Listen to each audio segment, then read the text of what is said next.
weeks. Julia Kaufman has been following this contest for weeks and kicks off our team coverage tonight. Julia, anything new today that you can share with us as you've learned? In our breakout session.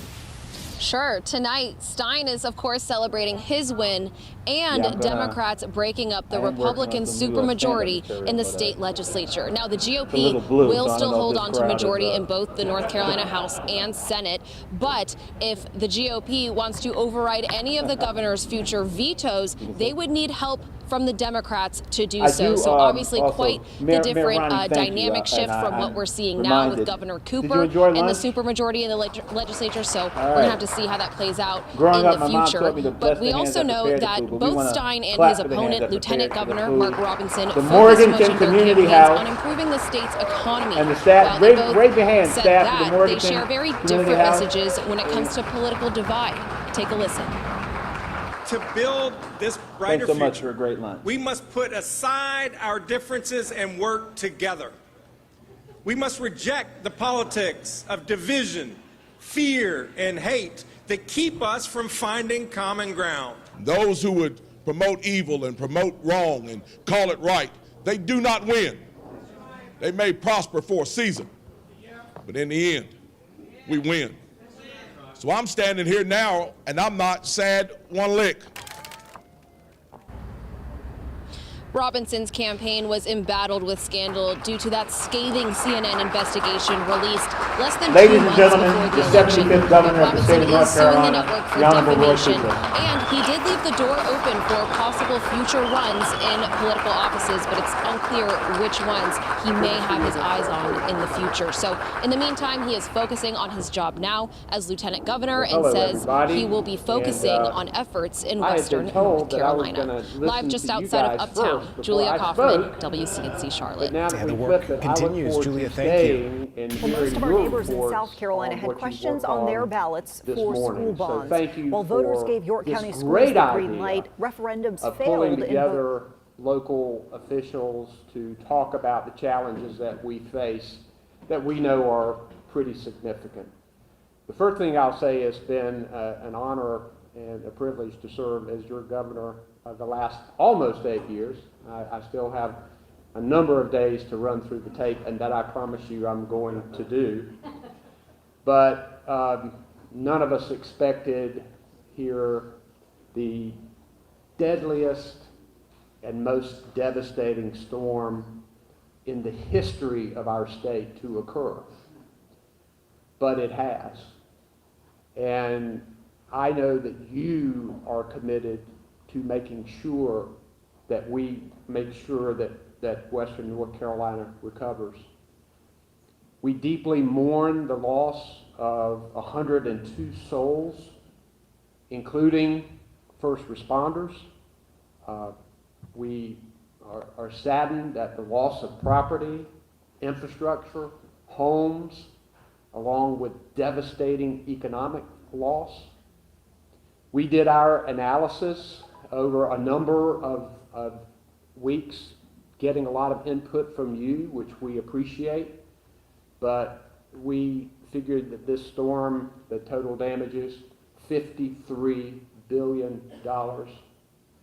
And to put that in perspective, Hurricane Florence, which devastated eastern North Carolina, was a storm that was ranked at $17 billion. So we know that we have more than 3 times the damage in this storm.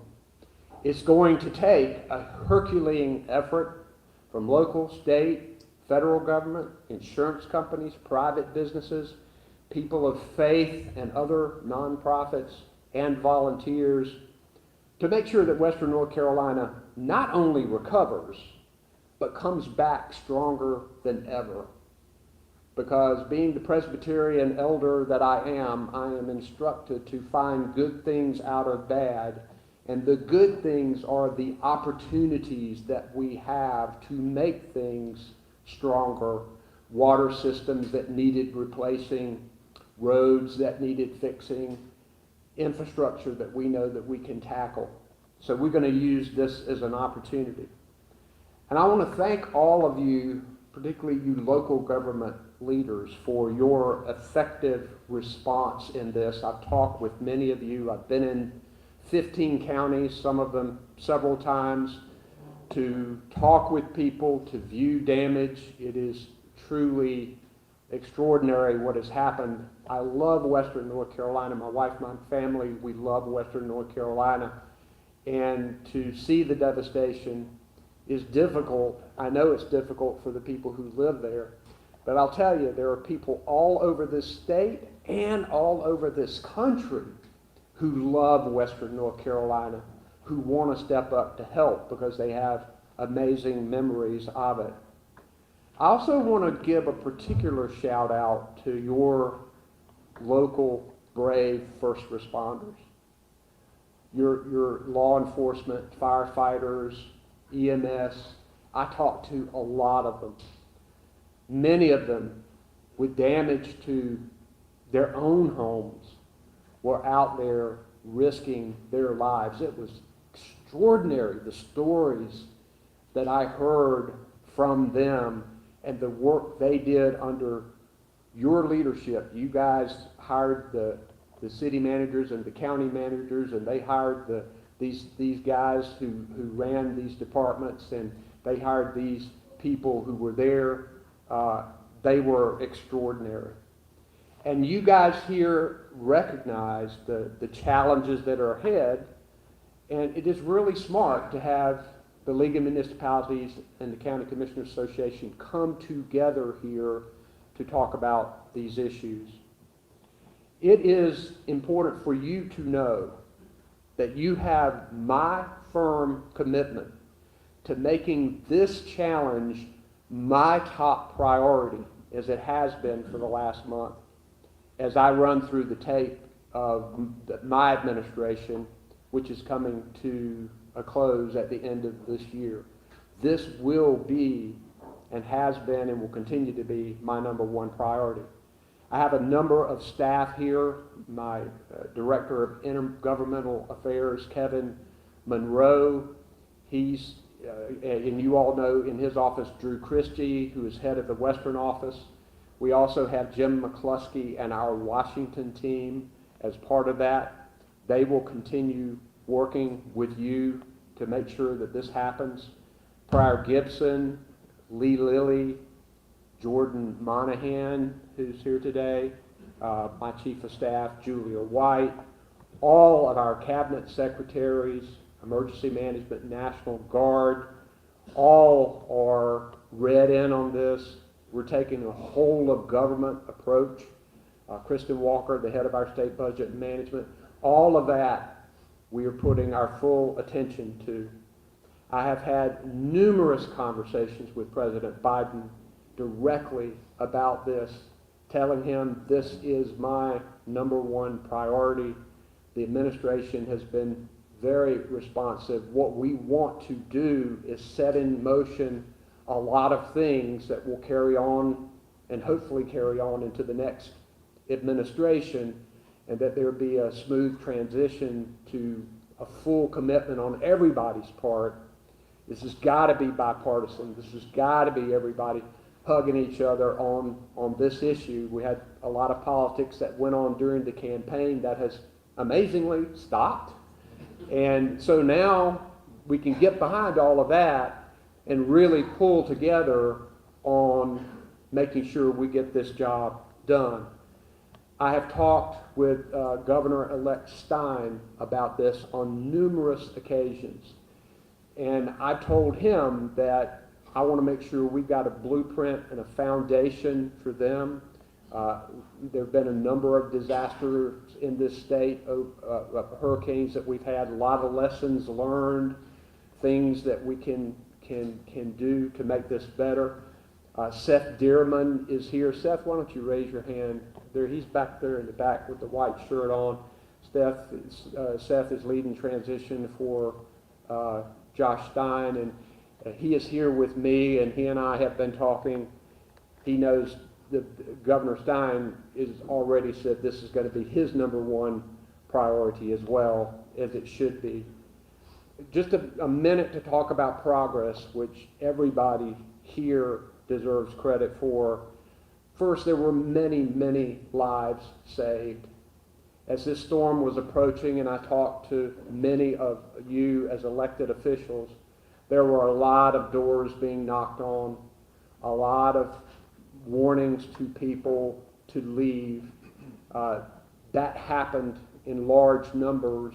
You guys deserve credit for doing that, because the fury of that water was devastating, and had that not happened, then there would have been many more lives lost. So thank you for that. Also thank your first responders, the National Guard teams that we had coordinated from all across the country, who worked on search and rescue and was there in the water. There were also volunteers and neighbors who went into the water to save people. Amazing thing.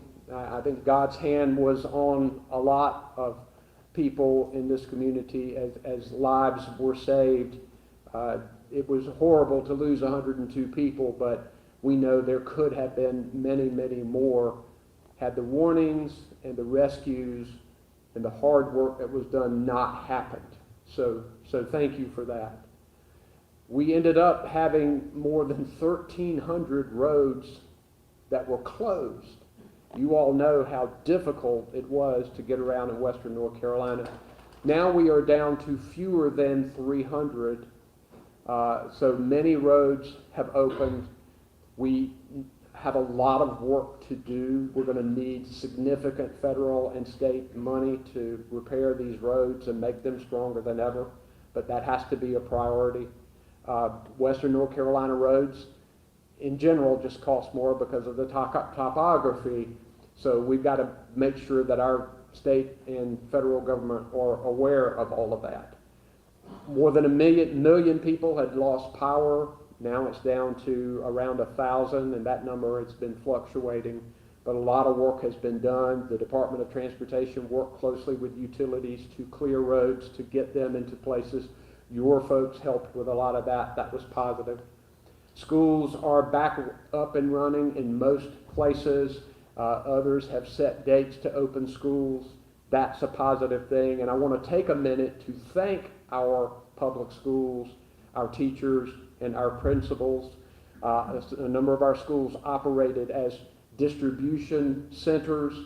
I talked to a number of teachers and principals who were really connected with their students and their families. They were making calls, they were checking on them. Have we got all of our children accounted for?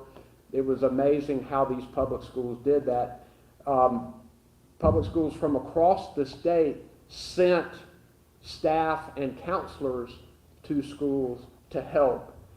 And I think it shows us how much our public schools are such an important part of our communities and our livelihoods, particularly in our rural areas. And we must be committed to continuing support for them, as well as helping them to rebuild and recharge out of all of this. We know we have many water and wastewater systems that are back up and running, but there are challenges that remain for a few systems and one big one. And we know that we need significant funding to reinforce and make stronger our water and wastewater infrastructure as we go forward. I'm proud of many businesses that have opened back up. I think it's really important, and I started this several weeks ago, but touting Western North Carolina as a place to be, like right now, in many places, because this fall economy is critical. And what we do is tell people to go to drivenc.gov and check to see if the roads are open. Call ahead to make sure that the places that you want to see are open, but get out there and spend your money and help Western North Carolina recover. I think it's important that we do that. Yes, there are things that are devastated, and yes, we need to work really hard in making sure that we repair all of these things, but we can't forget the fact that this economic loss has been significant, and we got to start right now in all of the places that are ready to go. But the small businesses that were damaged need significant help. I talked to a number of them. I had gatherings of them, and some of them are thinking, do I start again? Do I open back up? There are many in Western North Carolina right now who are in the middle of this decision-making process. Low interest, good term loans are nice. It ain't enough, in my opinion, for a lot of these small businesses. We have to be ready to provide grants for them to get going and to assure them that we can get going. One of the things that I heard from small businesses, and this is the way small businesses are, they were worried about their employees. You know, my employees, it's going to be hard for me to pay them. We are closed. We're trying to figure out what to do. And they found out that our maximum unemployment was $350 a week. And they were complaining to me about how can anybody live on $350 a week? What I did was go ahead and issue an executive order pushing that up to $600 a week.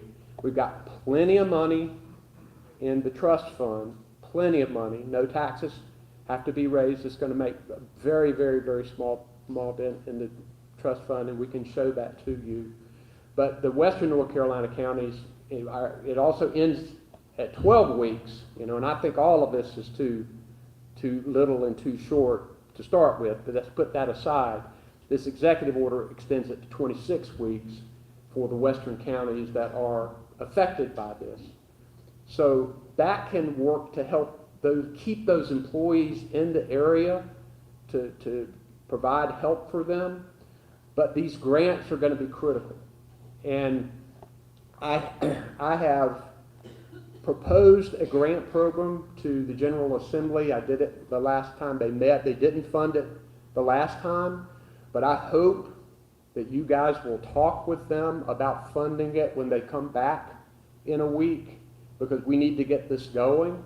And it's something we've done before. We did this during the pandemic based on sales tax. We've got a formula. All we got to do is plug in the money. It works in the North Carolina Department of Revenue. And I think it's really critical that we give these businesses this grant money so that they can get back on their feet and make that decision, okay, I am going to give this a try. I am going to stay in Western North Carolina.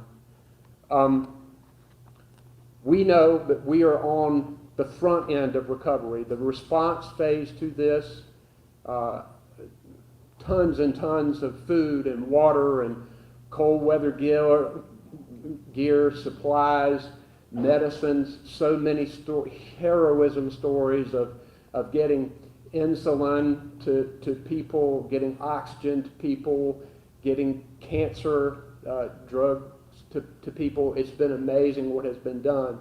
But now we've got to plan for this long-term recovery and making sure that we go about it in the right way and secure the money for it. We know that Congress has got to step up, and I'm glad that our senators and representatives are going to be engaged in this and already have been, and I've talked to them, and I'm grateful for that. But we know that this is going to take billions of dollars. So we've got to have our act together to make sure that we can invest this money the right way. We have already worked on, and we've got the framework of a federal request. It will be augmented and supplemented and maybe changed by what you all report today, which I appreciate. But that's going to be a significant number that we will ask our members of Congress to present and ask of the federal agencies. I've made a request to state legislature for $3.9 billion. We need that money now because a lot of this federal funding comes a lot later. We have to front the money. Y'all have to front the money. The state has to front the money. So we know we got a lot to do, so we're going to need that. Our small business grants need help. And one of the big issues that we found in Tropical Storm Fred, and we were successful with this, is our private roads and bridges, which aren't covered by a lot of the federal stuff. We are working now with FEMA, and Administrator Criswell may have talked with you about it this morning. We're working on them funding a portion of this, which we hope we can do, but we're going to need state government to help us, because these private roads and bridges connect not only people's homes but entire communities. We were very successful with Tropical Storm Fred, and I thank the state legislature for having the wisdom to appropriate money for us to do that, and I think we built back 125 of them, and many of those survived this storm, which is a good thing and a positive thing. So that's going to be important. And I will say, lastly, that as a state legislature, they're really going to have to think about priorities here and understanding that this storm's going to take a big chunk out of this and future budgets. And we've got income tax cuts and corporate tax cuts and other things that are coming into play, and so the predictions are that we've got a smaller and smaller amount of money to meet the needs of an ever-growing state coming in. So we got to make sure that the legislature prioritizes this recovery in the competition for lots of good things that are out there. So I would urge you all, particularly when there are other things that pop up that may be new or that may be expanded, that would be less important than recovery, then you all need to be standing up for that. It's time for us to all come together. I've talked to many of you all in this group from time to time. I believe that we will. I believe in Western North Carolina. I believe in their determination, their courage, their stamina, their resilience. Almost everybody I've talked to, no matter how much hell they went through, they are upbeat, determined, and want to rebuild stronger than ever. Let's just make sure we come together to help them do it. I look forward to listening to your reports. I'm going to go right down there where I'm supposed to be, and I thank you for the opportunity. Appreciate it. Thank you.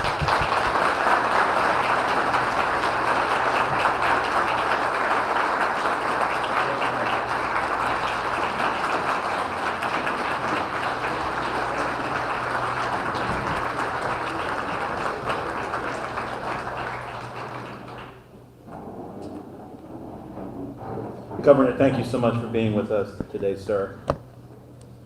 Friends, before we come to the meat of the day and start our report outs, we do want to recognize United States Senator, our friend Senator Tom Tillis, who's in the room.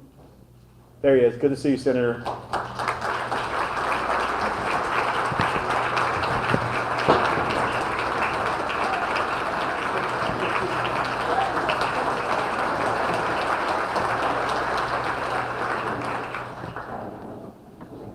At this time, we will hear from our 5 breakout groups.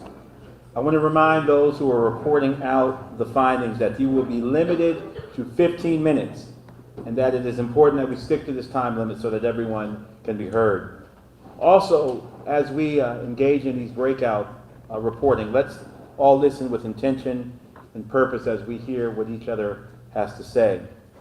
Some of this will no doubt fit in with your experiences, but there will also be opportunities to learn from the experiences of others and think more about how we